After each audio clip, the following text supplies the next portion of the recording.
What's going on Facebook? Once again, we're going to be interviewing entrepreneurs and authors who've written a book that they use as a marketing tool in building their brand. If you don't know me, my name is Mike Fallat, and I help entrepreneurs write books, and then I show people how to use the book as a credibility builder, get speaking gigs, get attention. And the guest we have today, his name is Brett Solomano. He's actually living in Atlanta, but he's from Australia. He came out with a book called The Stuntman's Guide to Learning Anything. Thank you so much, Brett. My pleasure. Thanks for having me, Mike. It's always good to talk about ideas and entrepreneurship, because I love the journey of failure and success, and that journey that we go on climbing our mountain as we go. So always happy to chat good ideas, man. Cool. I just want to make sure that you're able to see this. We're doing a live test, everybody. I'm going to share this right now to your page. Just make sure you're able to see it, Brett. All righty, 1 second. Can you see it on your page or my page yet? I'm on new notifications now, so I got nothing just yet. Let me jump onto my actual page. Nothing's coming up for me just yet. Okay. All right, we're just going to get this and make sure that we got this time. I know that Be Live is a little trickier than just going straight to Facebook Live video, so I want to make sure that everybody's able to see this while we're doing it. Yep, perfect. All righty. And then afterwards, we'll tag it correctly. Sure, yep, sounds good. So here it is. You should be able to receive it right now. Just double check that. Oh, I just want to make sure that you're able to see it. Did you get tagged? Yep, got the tags. All right, let's have a look at that. Nice. I get a little bit of feedback coming through from your end as well, I think, Mike. I'm not sure if there's like another speaker on or something. No sweeper. I'll double check my fan though.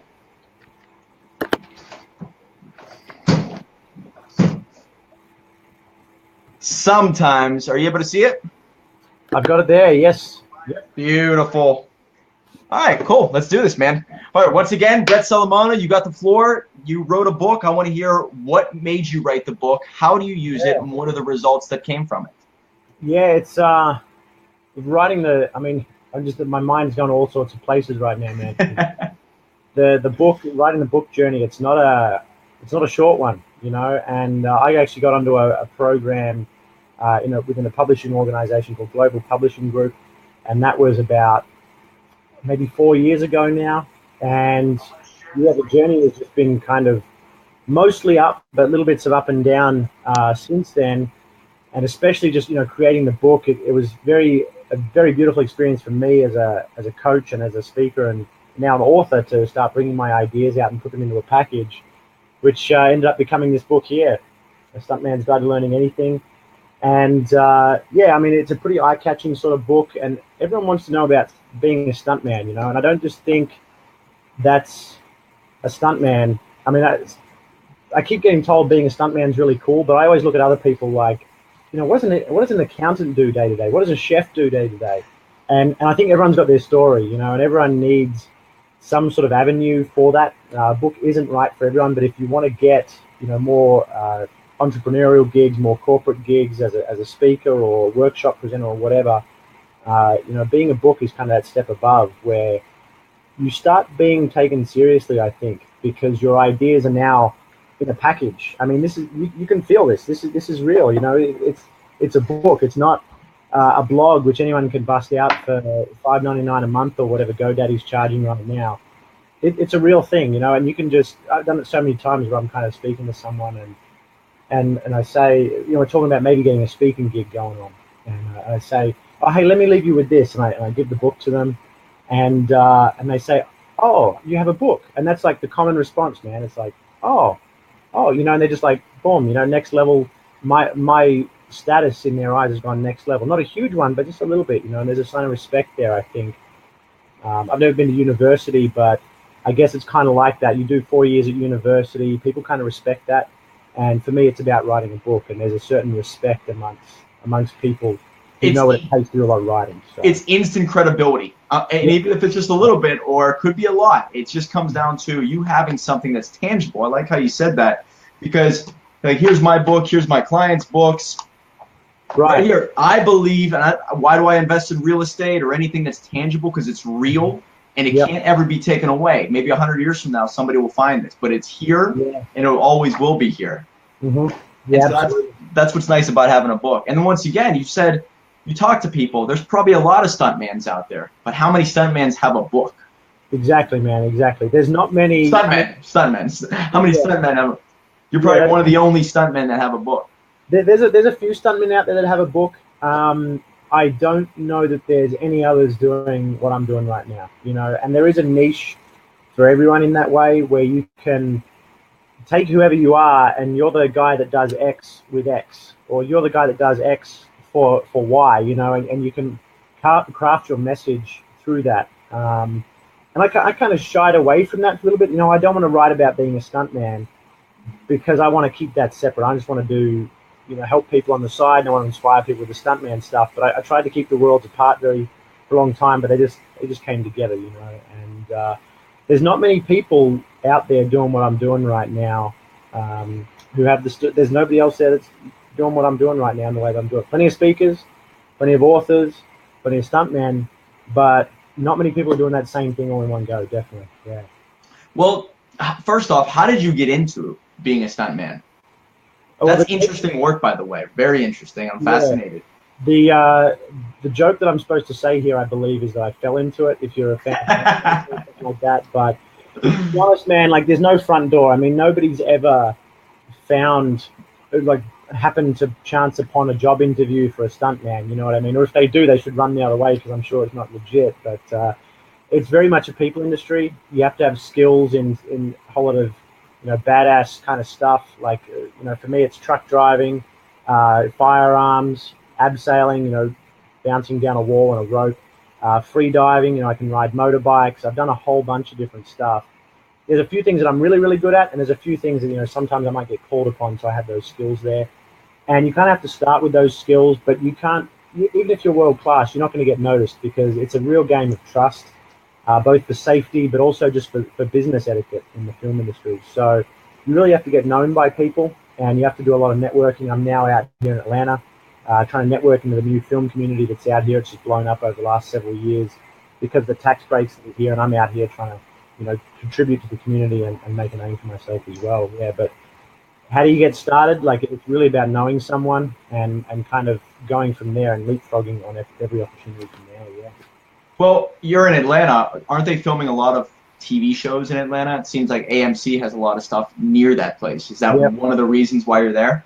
Yeah, definitely. I mean, there's a lot of stuff going on in Hollywood and Los Angeles as well. There's a lot of stuff anywhere in the world, but there seems to be a very high concentration of feature films here right now. And that's because of the tax breaks. There's TV shows like The Walking Dead and Stranger Things and The Gifted. A lot of great stuff coming out. They all require some sort of stunts. And there's always stunt work for stunt people in big budget stuff, you know, because even though the world has become a lot more safer and more computerized, there's still the physical performer that is required to come out and do interesting stuff or unique stuff. In that nature, the film industry is kind of, it's a little bit ethereal to many people. It's off to the side. People don't really have a personal experience with it. Kind of magical. If they see their favorite star out in the street, they get really excited because it's a unique thing, you know. And I guess I've always been drawn to that magic and creativity of film sets because everything's different every day, you know. And we always have to be diverse with our skills. There's a new skill that I'm bringing up all the time, trying to learn a bit more about this and a bit more of that. You just never know when a skill that you've got or had years ago is going to get brought back in, or you're going to get asked to do something. Well, you just said something about networking. Tell me about how you use the book maybe to get gigs. Do you ever meet a producer, a director, and you say, hey, I wrote a book, A Stuntman's Guide to Learning Anything? Does that automatically put you in a different bracket? Are you able to get jobs in that department a little easier? Yeah, I haven't really tried that before. I know going back the other way, trying to get gigs as a speaker or workshop facilitator or coach. So I'm just going to angle that down a bit. Getting gigs as a workshop facilitator or coach or speaker, the book comes in very handy. I haven't found it to work the other way just yet.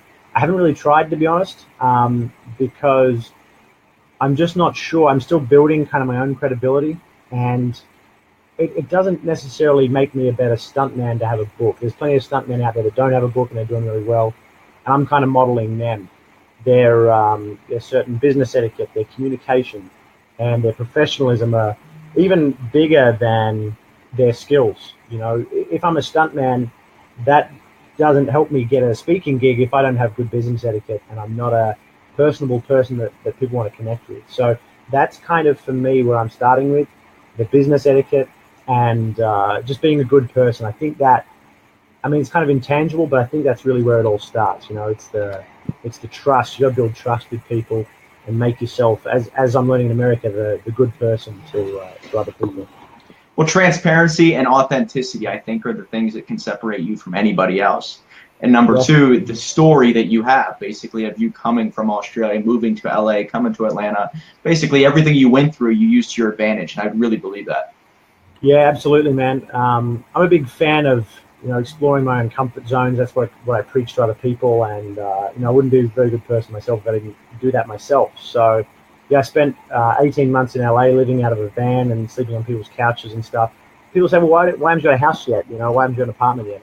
I really wanted to build that kind of experience for myself and kind of live it rough a little bit and see the world on all different levels. So you need to be playing that game, definitely, as a speaker and as an author. And, you know, having the book and having real world experiences. There's plenty of people out there on Facebook blabbing about, you know, recycling old content. And that's great for people like me creating my own content, but you're not going to be something in the world unless you've got your own content, which is your own book and your own story, definitely.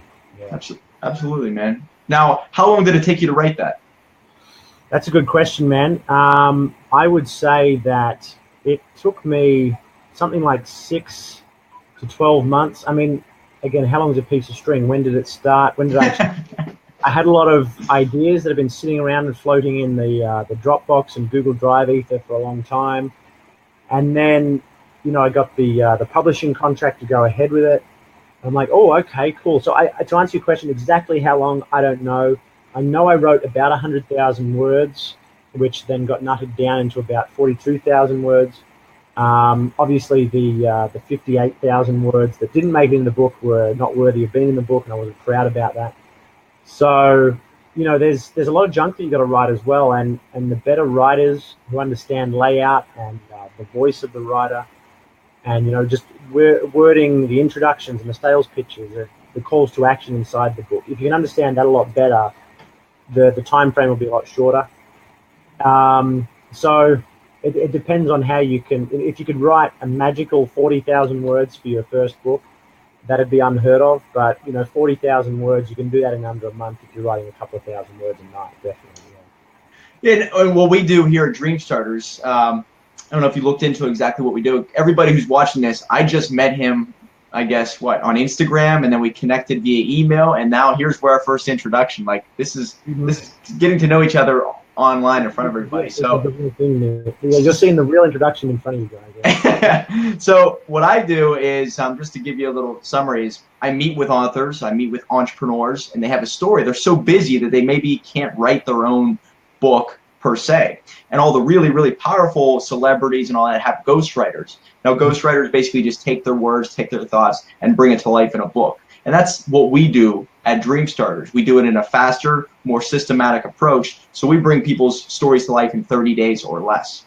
And I believe, like you said, you know, if you aren't a great writer, it's like a muscle in your mind where you have to just keep training it. And then some people can get the knack down pretty fast, but it takes a long time usually to master the skill of writing. So you just said 6 to 12 months, but you were probably putting word down after word down and then scratching and then figuring out, okay, let me go in this direction, not this direction. Yeah, you're making it up as I go along, man, just because, you know, it was my first book. I kind of knew what I wanted, but then it didn't sound right. And my taste and my vision and my quality was like, I wanted it here, but I'm just like, I'm not getting there, or maybe it's appearing over here, and getting feedback from people just wasn't working out. So it's interesting you're talking about ghostwriters, man, because that's something I'm looking into right now, because, yeah, I don't want to have to do the work of writing, but I still want my voice written down. So I'm very aware personally of having a good ghostwriter who can step into your shoes, and whether they do it over a coffee or an interview or something like that, they can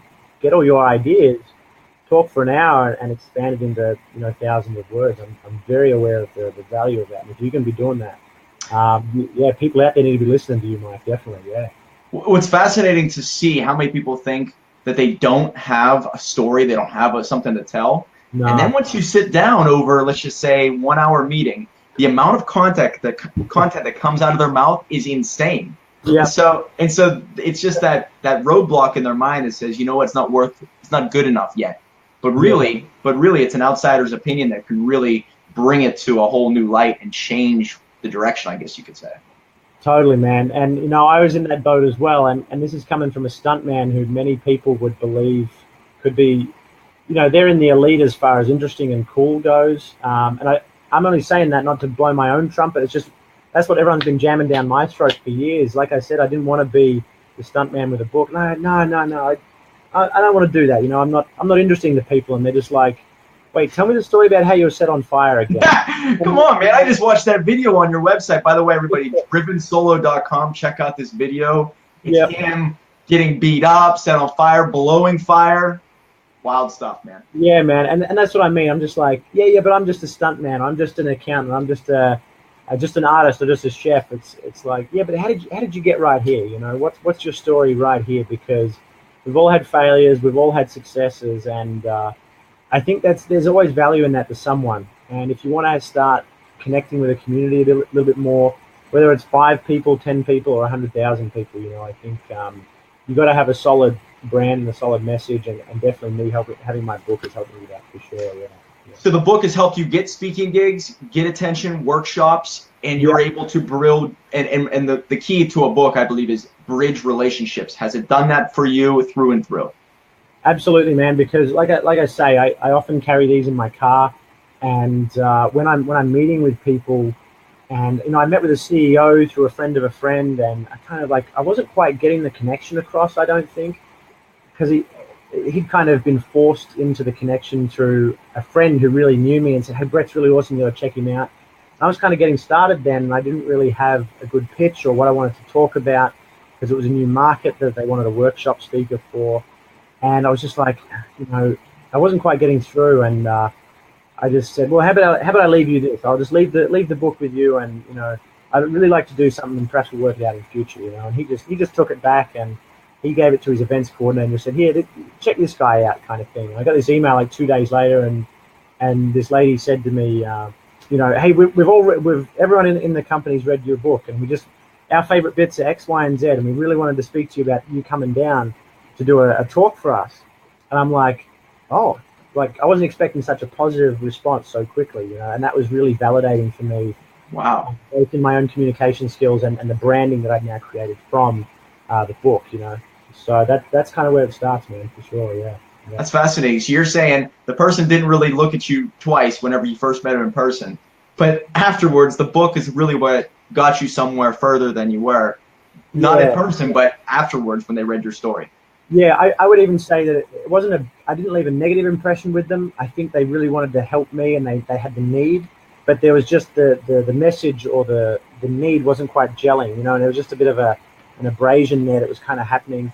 And I think the book really greased the rails. They just looked at it and they're like, it's just like, oh, hey, this is cool. Wow.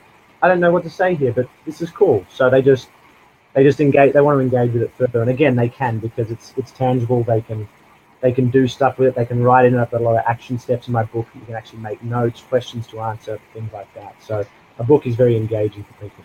Yeah. That's cool. Anybody watching now or later on, his name is Brett Solomano. He's a stuntman. He's been working all over the place, from Australia to LA to Atlanta. His book, The Stuntman's Guide to Learning Anything, is out. If you have any questions, comment it below, and I'm sure Brett will get back to you. Or if you have any questions for me, let me know. What were the results of the book with from when you went to go get speaking? Are you at the level of getting paid per speaking yet? Speaking gigs? Yeah. I've kind of stepped back from the speaking gigs for the last sort of 6 months, just because I've been doing a lot of work with the stuntman stuff, and I really wanted to build that. To some extent, I believe you can't build 3 things at once. No, you got to focus, for sure. Yeah, unless you can take your focus and go, right, I'm going to build that, I'm going to build that, and build that. But the stunt work's taken a lot of my time recently. So I've kind of stepped back from that. But the book has definitely, that's something you can sell in the back of at the back of the stage kind of thing after the speaking gig, and you can sign it for people. People love it when you sign. I always leave an inspirational message. Hey, keep pushing to the edge of your comfort zone. People love that stuff, Oh yeah. And that's just another way to engage with people, because they're like, hey, I met Brett Solomano the other. They don't just have your book now. They met Brett Solomano, and they feel really inspired by that, because everyone needs an author or a mentor or just someone to believe in them, and people feel really connected when they read your book, because it's like your voice. It's like your voice speaking directly to them, definitely. So you can be selling it at the end of your talk, or up on stage. One of the things that I often do is getting people to get out of their comfort zone. I often give one away as a prize for a challenge, and then people go, oh, why didn't I get one? They feel like they've missed out on something, so it makes them pay attention to my talks even more from then on. When they're in that audience, and that's just there's 1,000 benefits that I would list off, definitely. Yeah. Well, Brett, I'm going to do a little bit more research on you. I saw that video. I'm hooked into learning some of the dangerous stuff you've been into. I'm fascinated by risk taking. I loved Evel Knievel. I did a lot of research on him. So, what was the most deadliest, maybe craziest stunt you've ever done? And maybe did you get hurt from it? In the film industry, we always kind of steer away from doing super dangerous things that are really risky all the time, because that takes a certain a toll on the body, and you really we're just physical performers at the end of the day, so we try and do a lot of magic tricks. So we put our bodies on the line every day, definitely, but no more than a marathon runner does. And if we push ourselves too hard or do the wrong thing at the wrong time, we can definitely injure ourselves. I've been hurt a couple of times, again, just from going left when I should have gone right type stuff. But it's always been really simple stuff. You never want to push the comfort zone when you're doing dangerous things too much. As far as the most dangerous thing, I was set on fire recently. I did a fight scene where my arms caught fire, and so I was fighting this guy with my fists and arms on. Oh man, that's the most recent one that I've done. And there's a certain element to fire. Fire is very unforgiving, and you have to really do your safety protocols and have a really good team around you to make sure that everything's going to go right. You got to know your plan. You got to know the rehearsals, and everyone's got to know what they're doing. And then when it comes away at the end and everything's really good, and you see the footage, you're like, yeah, this is some good stuff we're doing right here. So that's the really rewarding day, but only when we have a good team around us to make it all safe, and that's kind of where it starts from.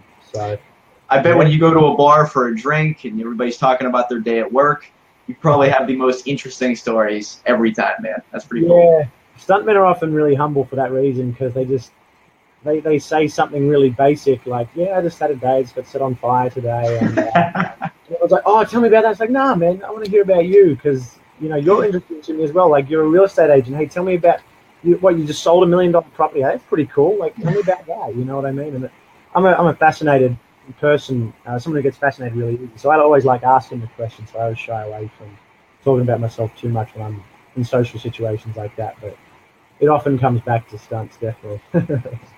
For sure. Very, very cool, man.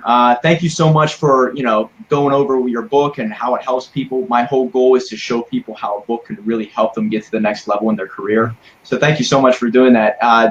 Instagram, Facebook, website. How can people get a hold of you if they want to learn about you or even get the book? Definitely. So the three main places that I'm on right now, I would suggest you go into Facebook, go to A STUNTMAN'S Guide, one word, that's their handle. I've got a YouTube channel with the same thing, A STUNTMAN'S Guide, and I've also got a website, www.astuntmansguide.com. And if you guys want to reach out to me, if any of your audience might want to reach out to me with any questions, feel free to do so about stunts or the coaching that I do or what it's been like to write a book. Very happy to communicate with people. I don't like to be inaccessible like other coaches and speakers. I do like to connect with my community, and if anyone wants to jump on one of my programs or coaching programs or anything like that, I'd love to give you guys a discount. So please feel free to reach out, and I'd love to answer questions. Definitely. Thank you so much, Brett. And like I said before, if you ever needed help writing that second book, we're always here for you. So let us know, man. Absolutely, man. Yeah, let's be in touch. I'd love to keep the conversation going. Excellent. You got it. And tell Courtney I said thank you so much for putting this all together. Really appreciate it. Yeah, will do, man. Yeah, she's great. She's doing some great stuff for me. So I'll definitely pass on the thanks to him. Cool, Brett. Well, thank you very much, and we'll stay in touch, and I'll be reaching out, I'm sure, in the next couple of weeks or whatnot. Beautiful. Excellent, Mike. Thanks so much for your time. We'll talk to you soon, brother. See you, Brett. Take care, man.